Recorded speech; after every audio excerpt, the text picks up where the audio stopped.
So I was trying to figure out how to do this video, and I thought everybody that I'm helping has a disorganized life full of trauma and upset, and they're just trying to make things work. And so me straightening up in a suit with my hair all nice and fancy and a nice little background is probably not going to make the person feel like I understand where they're coming from. So I decided to try a video like this.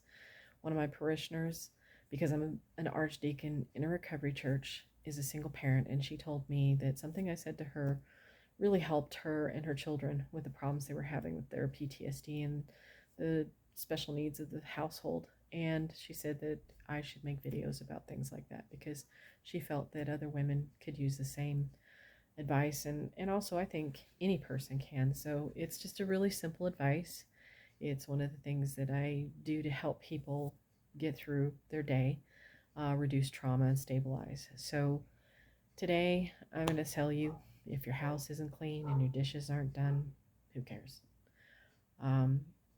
It's more important that you do self-care, that you reduce the stress that you're feeling from the top of your head to the tip of your toes.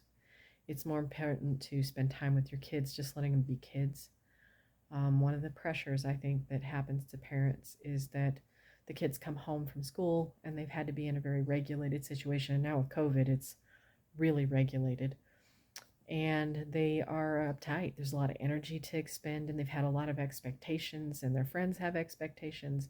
And for some children, this is just too much. And if you have trauma and the children have trauma, it's just too much. This is especially since the lady who suggested this was also recovering from a domestic violence divorce, and her children were as well. So what I would say is the thing that I tell everyone. There are only 3 reasons we keep a clean house. One is sanitation, so that we don't get diseases and die from them or infect other people. 2, vermin. Vermin create disease and violate. They're the reason we clean our houses. And 3, so we don't burn to death and die in a fire hazard. If we keep those 3 things in mind, then everything else is just your personal opinion.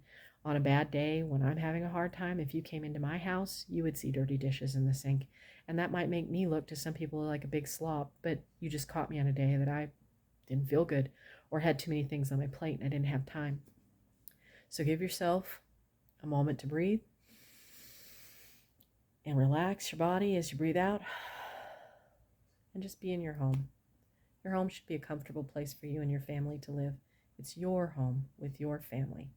And as long as you're not violating your tenant landlord rights, where you said you wouldn't put trash on the doorway or anything like that, who cares? If things are cluttered, if the kids' toys are around, as long as you're not going to fall and break your neck, or the house is going to set on fire, or you're going to attract vermin or create an infection or disease, who cares? It's your home. You live there. No one else does. If you're going to have a visitor, do a fast pickup of the one room you're going to let them in and keep them out of all the rest. It doesn't matter. What really matters is that you have quality, peaceful time in your home. Your home is not a prison. Your home is your home. You should be allowed to live in your home. So if I can tell you anything today, it's that be at peace. Don't worry about your house. Let you and your family live.